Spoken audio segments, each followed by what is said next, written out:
Federico Santangelo, consultor ganadero, nos cuenta qué está pasando con el precio de la carne y con el precio de la hacienda en pie. Siempre decimos que la carne puede llegar a subir de a escalones de a un 20-30% en 1 o 2 meses y después estancarse por 6 meses, 8 meses, 10 meses, y es lo que viene ocurriendo.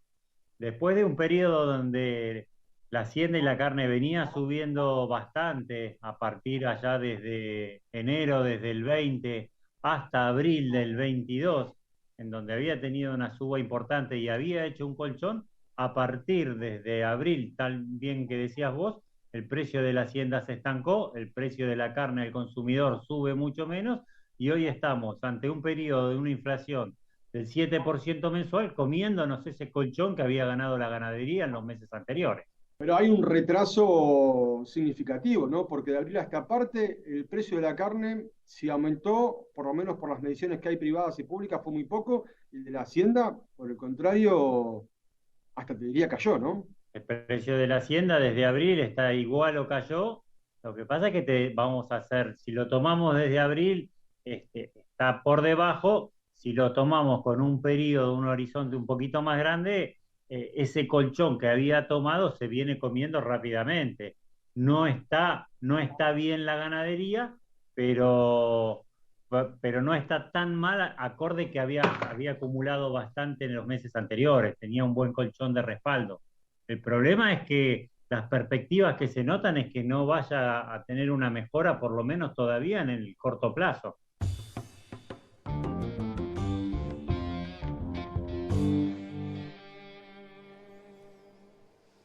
En otra parte de la entrevista, Santangelo profundizó sobre los principales indicadores que hacen que el precio de la carne no suba a nivel que lo hace la inflación. Cuando tomamos el cálculo de los últimos 12 meses, la carne subió el 60-65%. Si a fin de año ya vamos a estar en la inflación del 100%, ahí vamos a estar con una pérdida real de casi 20-30%. La problemática pasa por un lado, este estancamiento de precios no es problemática. El estancamiento de precios viene dado por una serie de factores, que viene dado primero porque la faena viene aumentando. La faena con respecto al año pasado viene aumentando casi un 4 o un 5%, con un leve incremento del peso de faena, lo que nos da un mayor volumen de carne. Segundo, luego de ese verano de precios que tuvimos y esa suba importante que hubo en abril, los corrales se llenaron, se ocuparon, y como siempre decimos, cuando hay corrales con alta ocupación, que son los que abastecen en el mercado interno, son los que están proveniendo de Hacienda para el consumo interno, con un consumo interno completamente deprimido en términos de economía.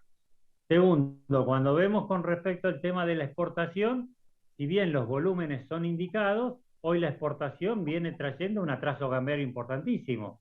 Si vos lo tenés en cuenta que la devaluación en el último año habrá sido de un 60-70%, perdón, en los últimos 20 meses fue un 70% contra una inflación del 150%, está atrasada también el tipo de cambio, no es competitivo contra el dólar. Ni hablar lo que pasó contra el euro. El euro se apreció en los últimos años, el dólar se apreció con respecto al euro, ha perdido mucho más competitividad, es mucho más difícil exportar a Europa, por lo cual la exportación está complicado. Sumarle las restricciones y sumarle la caída del precio de China. Entonces el panorama que se ve hasta ahora es un panorama de tranquilidad de precios, sumado también a la sequía, al componente sequía, que cuando no empieza a haber campo, el productor empieza a liquidar Hacienda. Entonces es un panorama complejo, bastante complejo y tranquilo en términos de precios, por lo menos en el corto plazo.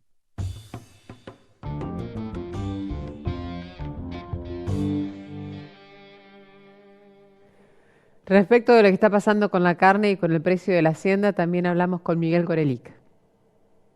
El mercado interno tiene una fatiga, ha alcanzado precios récord hace pocos meses, pero realmente la situación económica del país es muy seria, la inflación es muy alta, es muy difícil en épocas de alta inflación seguirle el ritmo a esta. En general, lo que muestra la historia es que el precio de la carne, que estamos hablando de esto, podríamos hablar de algunos otros precios, pero digamos, el precio de la carne por las características del mercado, suele ir perdiendo frente a la inflación hasta que pega un salto extraordinario y recupera lo que se perdió en mucho tiempo. Esto suele suceder, es muy difícil de pronosticar cuándo va a suceder esto. Tenemos una sequía histórica que está forzando la oferta de animales, los precios internacionales están cediendo desde los máximos que se lograron hace poco y hay mercados, el mercado chino en particular, que está teniendo diversos problemas de tipo doméstico y que esto se refleja en una baja voluntad de los importadores por seguir comprometiéndose con volúmenes importantes a los precios anteriores. Entonces, y no es el único el mercado chino que está atravesando problemas y que esto se refleja en menores propuestas por parte de los importadores. Entonces tenemos una alta inflación, una oferta más importante que lo normal y una demanda tanto de mercado interno como de mercado externo que está debilitada.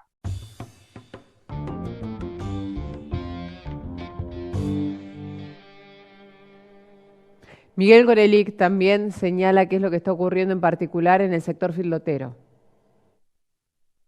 La actividad del engorde a corral estuvo muy castigada en buena parte del año 21 y después se fue recuperando.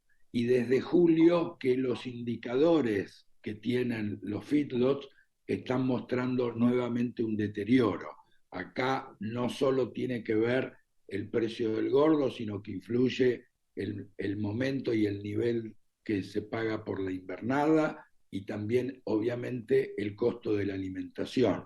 Y son tres variables que no necesariamente avanzan de manera coordinada. Entonces hay momentos en que los márgenes del feedlot sufren mucho y otros momentos en que son más holgados. Estamos en un momento que no es bueno para el feedlot.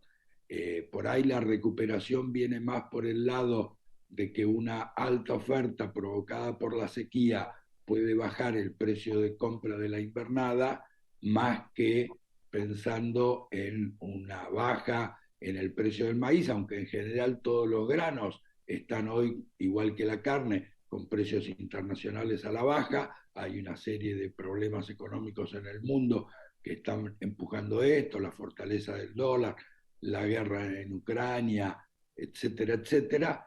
Entonces, desde el punto de vista del feedlot, parecería más fácil mejorar, que el margen se vaya a mejorar o esté mejorando por el lado de la compra de invernada que por el precio del gordo o el costo de la alimentación.